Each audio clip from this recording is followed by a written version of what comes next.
नमस्कार, मैं हूं वर्तिका। एशियाविल हिंदी के इस खास पॉडकास्ट में आपका स्वागत है। दुनिया भर में कोरोना वायरस की वैक्सीन और दवाइयों को लेकर कई रिसर्च हो रही है, लेकिन जिन 4 दवाओं का नाम सबसे ज्यादा सामने आ रहा है, उनके बारे में आज हम आपको बताएंगे। कोरोना वायरस से अब तक दुनिया में 24 लाख से ज्यादा लोग इन्फेक्टेड हो चुके हैं। डब्ल्यूएचओ ने कोरोना वायरस के इलाज में जिन 4 दवाओं को सबसे अधिक प्रभावी बताया है, उनमें हाइड्रोक्सीक्लोरोक्विन और रेमडेसिवियर की काफी चर्चा हो रही है। इनके अलावा मलेरिया के इलाज में काम आने वाली दवा क्लोरोक्विन पर भी शोध हो रहे हैं। 2 एचआईवी ड्रग्स लोपिनेविर और रिटोनेविर का कॉम्बिनेशन भी कोरोना के इलाज में काम लाया जा रहा है और लोपिनेविर और रिटोनेविर कॉम्बिनेशन में इम्यून सिस्टम मैसेंजर की तरह काम करने वाला इंटरफेरोन बीटा कोरोना वायरस की मार से बचाने में मदद कर सकते हैं। लोपिनेविर और रिटोनेविर चीन में हुई एक छोटी स्टडी में फेल हो गए थे, लेकिन साइंस मैग लिखता है कि डब्ल्यूएचओ को लगता है कि सही नतीजों पर आने के लिए अलग अलग तरीकों के मरीजों पर बड़ा ट्रायल होना जरूरी है। सबसे पहले बात करेंगे रेमडेसिविर की।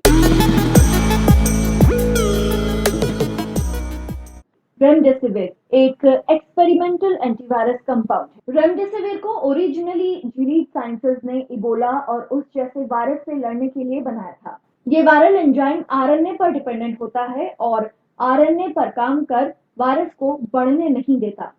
पिछले साल कोंगो में इसे इबोला पर प्रयोग किया गया था। इसका इबोला पर कोई असर नहीं हुआ था, लेकिन जब अमेरिका में वॉशिंगटन में एक युवा में कोविड का पहला मामला पाया गया था, तो उसे हालत बिगड़ने पर रेमडेसिविर दिया गया। न्यू इंग्लैंड जर्नल मेडिसिन में छपी एक केस स्टडी कहती है कि इस प्रयोग से वो अगले दिन बेहतर हुआ। कैलिफोर्निया में भी एक क्रिटिकल मामले में मरीज इसके प्रयोग से कोरोना से बच गया और रिकवर भी हुआ। केवल 1 या 2 मामलों से यह साबित नहीं हो जाता है कि वो दवा सुरक्षित है या इफेक्टिव है, लेकिन फिर भी इसे डब्ल्यूएचओ के सॉलिडेरिटी प्रोग्राम में शामिल किया गया है। लेकिन 100 में से 85 लोगों को इसकी जरूरत नहीं होती है और ये महंगा भी है।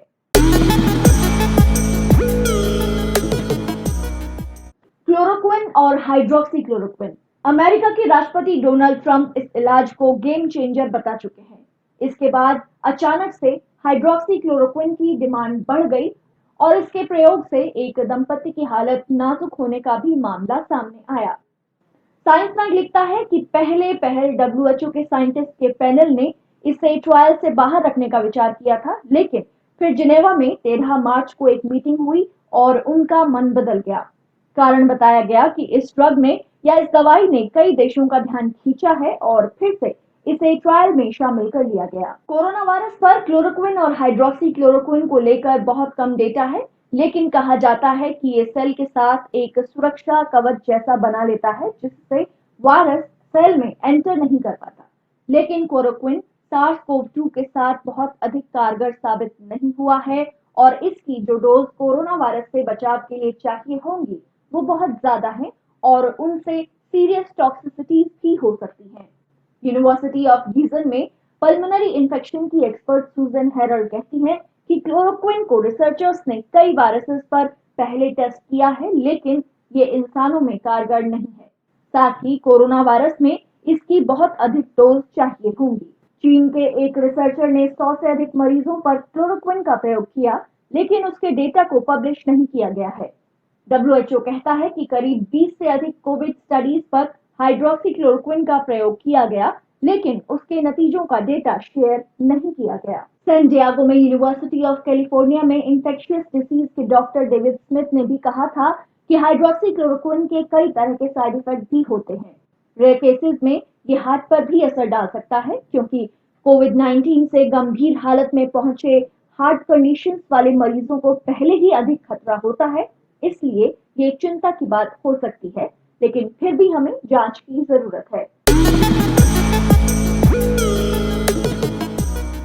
अब बात करते हैं रिटोनोविर और लेपिनोविर के कॉम्बिनेशन की। ये कॉम्बिनेशन साल 2000 से ही अमेरिका में एड्स के इन्फेक्शन के ट्रीटमेंट के लिए प्रयोग किया जा रहा है। ये कॉम्बिनेशन नया वायरस आने पर एक प्रोटीन चेन बनाकर उसे रोकता है। मर्स और सार्स वायरस के मरीजों पर इसका ट्रायल हुआ था, लेकिन उन ट्रायल के नतीजों पर साफ तौर से कुछ नहीं कहा जा सकता। चीन में हुई एक छोटी स्टडी में इसके नतीजे बहुत उत्साहजनक नहीं थे। करीब 199 मरीजों को हर दिन ये 2 बार कॉम्बिनेशन दिया गया और दूसरे ग्रुप को केवल स्टैंडर्ड केयर दी गई। दोनों में कुछ खास फर्क नहीं दिखा। डॉक्टर्स ने चेतावनी दी थी कि इससे लिवर डैमेज भी हो सकता है, लेकिन डब्ल्यूएचओ को लगता है कि इसका बड़ा ट्रायल होना चाहिए। अब बात करते हैं रिटोनोविर और लेपिनोविर के इंटरफेरोन बीटा के साथ कॉम्बिनेशन की। इंटरफेरोन बीटा शरीर में इन्फ्लेमेशन या सूजन को कम करने में मदद करने वाला मॉलिक्यूल है।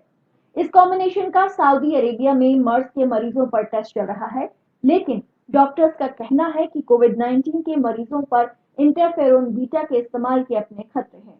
अगर ये आखिरी स्टेज में दिया गया तो इससे मरीज को मदद मिलने की बजाय टिश्यू भी डैमेज हो सकता है। तो ये थी जानकारी उन दवाओं की जिनसे उम्मीद की जा रही है कि वो कोविड-19 के इलाज में कारगर साबित होंगी। देश और दुनिया की बाकी जानकारी के लिए आप बने रहिए एशिया बिल हिंदी के साथ।